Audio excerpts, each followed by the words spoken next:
গণতান্ত্রিক সরকার মানে দলীয় সরকার। দলীয় সরকার করতে গেলে নির্দলীয় চিন্তা করতে পারে না। দলীয় সরকার কখনো নির্দলীয় শাসন উপহার দিতে পারে না। নির্দলীয় স্বয়ং আমার আল্লাহ, তিনি নির্দলীয়, তিনি সকল বান্দার প্রতি সমানভাবে ব্যবহার করতে পারেন, তার বিধান সকলের প্রতি কল্যাণকর।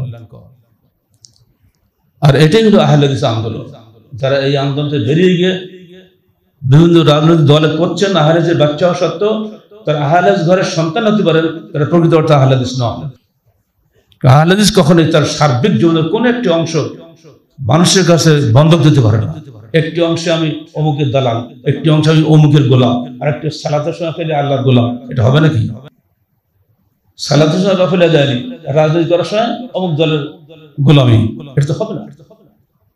সেই অর্থে প্রকৃত আহলে হাদিস ব্যক্তি কর্তৃক পরিচালিত কোনো রাজনীতির সঙ্গে মিশতে পারে না, দলীয় রাজনীতির সঙ্গে আপোষ করার সুযোগই নেই। আহলে হাদিস আন্দোলন বাংলাদেশ অর্থাৎ কোরআন হাদিসের বিরুদ্ধে যারাই যায় তার বিরুদ্ধে আমাদের আন্দোলন। বর্তমান যে রাজনীতি চলছে পৃথিবীতে, এই রাজনীতি পরিবর্তন করাটাই আমাদের আন্দোলন। লোক খুঁজে পারে, এরা কি করে, এরা কি করে, এরা বলে তবলিগ জামাত। কত টিটকার যে আমাকে দিয়েছে আহলে হাদিসের বাচ্চারা, এই আমাদের তবলিগ জামাতের লোক নেই, কিছুই হয় না। মানে ভোটের বাক্সে ভোট না দেওয়া পর্যন্ত আমি তবলিগ জামাত। তবলিগ জামাত হওয়া তাও ভালো, তো ভোটের বাক্সে ভোট দিচ্ছে, একটা ভোট দিবা, কেন দিচ্ছ, কৈফিয়ত তোমাকে দিতে হবে।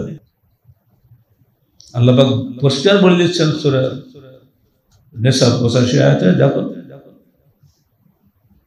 যে ব্যক্তি একটা সাক্ষ্য দিল, সত্য সাক্ষ্য,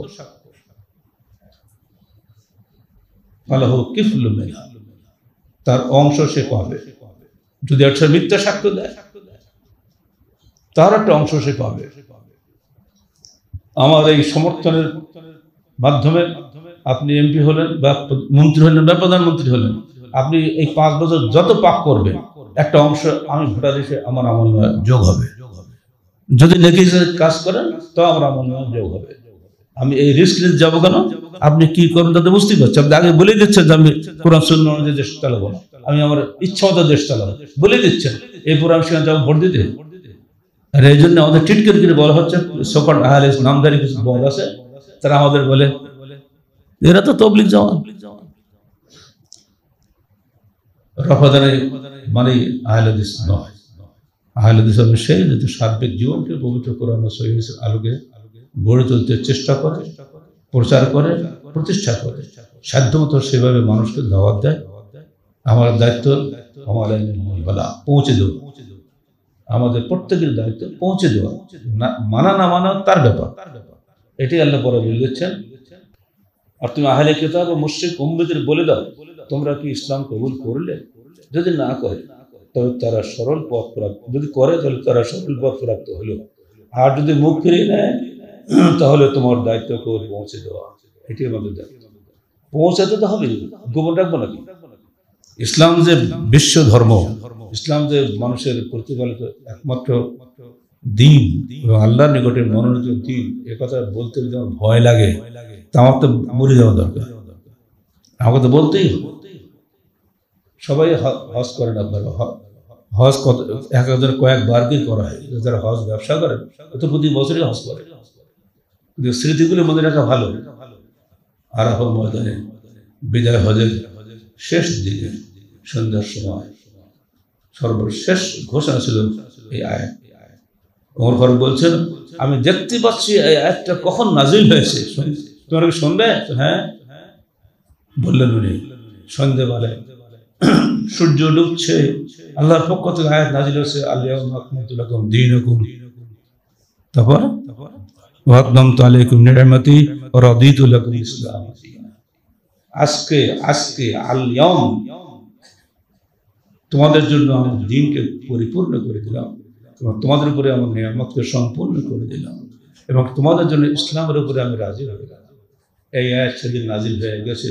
আর একটা ফোঁটাও ঢোকানোর কায়দা নেই, একটা ফোঁটা বের করার কায়দা নেই, পরিপূর্ণ হয়ে গেছে।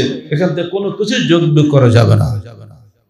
আমরা এর বাইরে যা কিছু করবো কোনোটাই আল্লাহর কাছে গৃহীত হবে না। যেটা আল্লাহর কাছে গৃহীত না হবে সে কাজ আমি করবো কেন? কবর কি তুমি আমার সাথী হবে? বাবার কবরে ছেলে যাবে, ছেলে কি করে বাবা যাবে? এত সহজ না। দার্থিকভাবে আমাদের ঘোষণা দেয় বাংলাদেশের সংবিধান হোক ইসলাম, এবং সেটা হতে হবে পবিত্র কোরআন ও সুন্নাহর ভিত্তিতে। আর সুন্নাহ মানে সহিহ সুন্নাহ, এতে কার বলা লাগে না, কারণ বাজারে গেলে কেউ পোকা বেগুন কিনে না। আমটা কিনতে গেলে ভালো দেখে কোথাও সিদ্ধির ভিতরে আসে কিনা। আম কিনতে গেলে যদি ভালো করে দেখতে হয়, তো হাদিস মানতে গেলে ভালো হাদিসটা নিতে হবে, এটা বলাই লাগে না। কোরআন সুন্নাহ হবে দেশের সংবিধানের একমাত্র মূল, এবং তার ভিত্তিতে দেশের সংবিধান গৃহীত হোক। যারা যে ছাত্ররা জাতের সমন্বয় বলা হচ্ছে, তারা আমাদের স্নেহের পাত্র। তাদেরকে বলে দিচ্ছি, বাবা তোমরা এক মতে থাকো, কোনো ডাইনি ব্যাগ ঘুরবে না। তোমাদের মাধ্যমে দেশের অভ্যুত্থান ঘটেছে, তোমরা এই বলবে কোরআন সুন্নাহ হোক দেশের একমাত্র সংবিধান, আর তাহলে কোনো ভোটাভুটি লাগবে না। তোমরা বললে ওটা সবাই তোমাদের পিছনে পুরো একবার কনসেনসাস আছে, সারা দেশ তোমাদের পক্ষে, ওদের কোনো ভোট লাগবে না, এমনিতেই হয়ে যাবে। জিয়া রহমান সাহেবকে ধন্যবাদ দিতে হয়, উনি যখন বিপ্লব করে ক্ষমতা এলেন, উনি পরিষ্কার বলে দিলেন বিসমিল্লাহির রহমানির রহিম দিয়ে শুরু করতে হবে সংবিধান, এসব অন্য কোন আলতু ফালতু চলবে না। সেটা এখনো আছে, কিন্তু পরবর্তী কারা ক্ষমতা আসলে তারা বাতিল করে দিল। বাতিল করে লাভটা কি? বিসমিল্লাহ বাতিল কি মরবে নাকি? এরশাদ সাহেব এসে করলেন ইসলাম হবে রাষ্ট্রধর্ম, করলেন বটে, কিন্তু আমলে নেই এই পর্যন্ত। তো কাজটা করে গেছে ভালো, নামটা অন্তত আছে। বিশ্বের 40টা দেশের রাষ্ট্রধর্ম হল ইসলাম, এটুকু থাকাতেও মানুষ অন্তত স্বস্তি পাইছে। কিন্তু উনি ইসলামের অনুযায়ী কোনো কাজ করেন না। বলবো তিনি ইসলাম জানতেন না, আর তাকে বলার মতো লোকও তো ছিল না, আর নিজেও জানতে গেলে যে পরিবেশ লাগে, পরিবেশ তো ছিল না। যাই হোক, ভালো মন্দ বলবো না, এই মৌলিক প্রশ্নের জাতি কিন্তু সবসময় এক। এরপর যদি আপনি ভোট নিতে চান, নিতে পারেন, যে আমরা একদল বলুক আমার ইসলাম সংবিধান হোক, আর একদল বলুক গণতন্ত্র সংবিধান হোক। দেখেন কটা ভোট হয় গণতন্ত্র পকেটে, সব ইসলাম পকেটে চলবে ইনশাআল্লাহ। এদেশের মানুষ কশ্চিনকাল ইসলামের বিরুদ্ধে যেতে পারে না, যায় না, যায়নি কখন। এমনকি জানাজার সময় রাইফেল ফুটে দিয়ে যায়, অনেক সময় মুক্তিযোদ্ধাদের সম্মানের রাইফেল ফুটে না, অনেকে রাইফেল ফুটে না। আমার সামনে আমি দেখছি থাপ্পড় রাইফেল সরাই দিয়েছে হঠাৎ থেকে, এ কি বেটা দোয়া দৌড় পর সরকার আইন কিন্তু হয়ে গেছে, রাষ্ট্রীয় সম্মান মানে রাইফেল ফুটা। রাইফেল মেরে কি আজরাইল মারতে পারবা? যত সব গর্ধব মার্কা আইনকে বানিয়ে ছুঁয়ে দিয়েছে দেশে, এসে আলতু ফালতু করে দেশটা একদম পাগলের দেশে বানিয়ে ফেলেছে। এসব চলবে না। কোরআন এবং সুন্নাহর ভিত্তিতে আমার সার্বিক জীবন পরিচালিত হবে।